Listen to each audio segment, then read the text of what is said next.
आज की कहानी है कन्यादान। राम राव जी के दो बच्चे थे, रूही और पवन। पवन बड़ा था और रूही छोटी थी। दोनों ही पढ़ाई में बहुत होशियार थे। राम राव और रूही की माँ लता रूही को लेकर बहुत चिंतित थे, क्योंकि रूही ने अपनी शिक्षा पूरी कर ली थी। अब उसके लिए एक बेहतर रिश्ता खोजना था। एक दिन उनके करीबी रिश्तेदार का बेटा दीपक शादी में रूही का हाथ मांगने के लिए उनके घर आया। दीपक को सभी पसंद करते थे। वह दिखने में अच्छा था और एक अच्छी कंपनी में कार्यरत था। दीपक के परिवार को भी रूही पसंद थी। फिर इन सब के बाद शादी की तारीख तय हो गई और पवन के भैया और राम राव शादी की सारी तैयारी कर रहे थे। क्योंकि शादी नज़दीक थी, सारी तैयारियां हो गईं। शादी का दिन भी आ गया। पवन रूही का हाथ पकड़कर मंडप में ले आया। रूही सुंदर गुड़िया सी दिख रही थी। सुंदर नाक, आंखें, रंग गोरा, लंबी लंबी चोटी। रूही देखने में बेहद खूबसूरत थी। पवन रूही को मंडप में ले आया और पंडित ने रूही को कन्यादान के लिए हाथ आगे करने को कहा और उसका हाथ कांपने लगा। जिस पिता ने इस हाथ को पकड़कर दुनिया में चलना सिखाया, वही आज उसका हाथ किसी और पुरुष के हाथ में देने जा रहे थे। अपनी उस बेटी के बिना अपना बाकी का जीवन बिताना, ये विचार ही उनके लिए काफी कष्टदायक था। पिता ने उसका हाथ पकड़ लिया और उसके होने वाले पति ने नीचे से उसके हाथ को सहारा दिया। कन्यादान की रस्म शुरू हुई। हाथों से पानी की एक एक बूंद गिरने के साथ पिता की आंखों से भी बूंद बूंद आंसू गिर रहे थे। अपने कलेजे का टुकड़ा दान करते समय क्या अवस्था होती है, तब वह रामराव ने जाना। वह रस्म खत्म हुई। पंडित जी ने लता और रामराव के हाथ में दियों से भरा पर्दा दिया। उनके सामने बेटी और उसका पूरा ससुराल परिवार बैठाया और पंडित जी से कहा, आज से आपकी बेटी उनकी हो गई। उनसे कहो कि उसका अच्छे से ध्यान रखें। लता अपने मायके वालों के लिए एकदम पराई हो गई। उसकी आंखों में आंसू भर आए।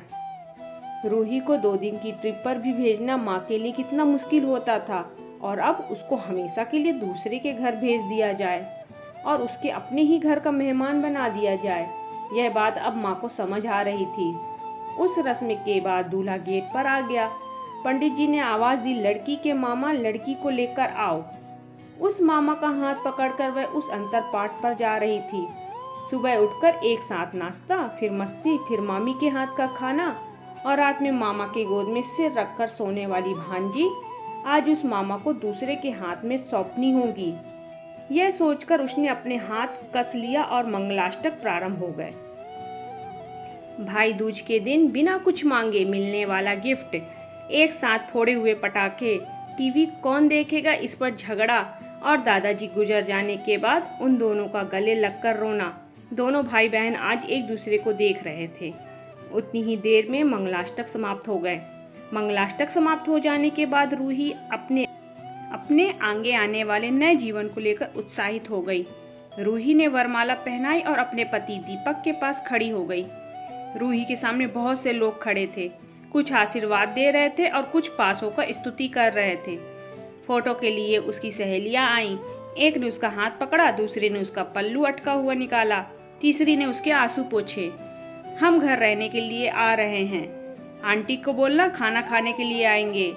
उसे उस एक कमरे की आवाज, एक दूसरे के अधिकार और वह दिन याद आ गए जब वे एक साथ रहती थीं। अचानक पति दीपक ने कहा कि तुम चारों की तस्वीरें ले लो, मैं साइड में खड़ा हो जाता हूँ। और वह चारों चेहरे हंसे। खाने की कतार में आज रूही माँ पापा से दूर दूसरे लोगों के साथ बैठी थी। खाना खाने के बाद पंडित जी ने गौरी हार की पूजा करने के लिए बुलाया। रूही ने वहां मन से पूजा की। माँ ने रूही की झोली भर दी और अनीता आंटी ने कहा कि आप पीछे मुड़ना मत। रूही अचानक चौंक गई। वह आगे बढ़ने लगी। इतने सालों से बच्चे की तरह पाले हुए उस चाचा का बांध टूट गया।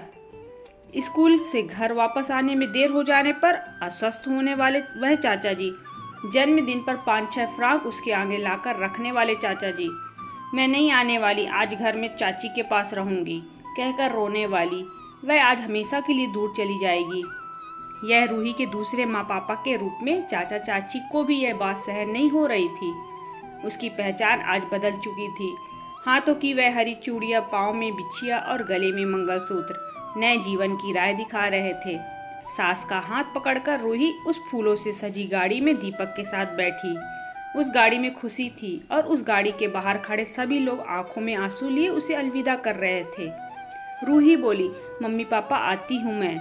बहुत मुश्किल होता है अपना कलेजा, अपना दिल अपने ही हाथों से बाहर निकाल कर पराए हाथों में सौंपना, और वह अपने कलेजे को, अपने दिल को खुद के दिल से लगा कर रखेगा। फिर भी हर माता पिता इस मुश्किल काम का सपना देखते हैं, लड़की के जन्म के बाद से ही। दोस्तों, कहानी पसंद आए तो लाइक शेयर करें, सब्सक्राइब करना ना भूलें। धन्यवाद।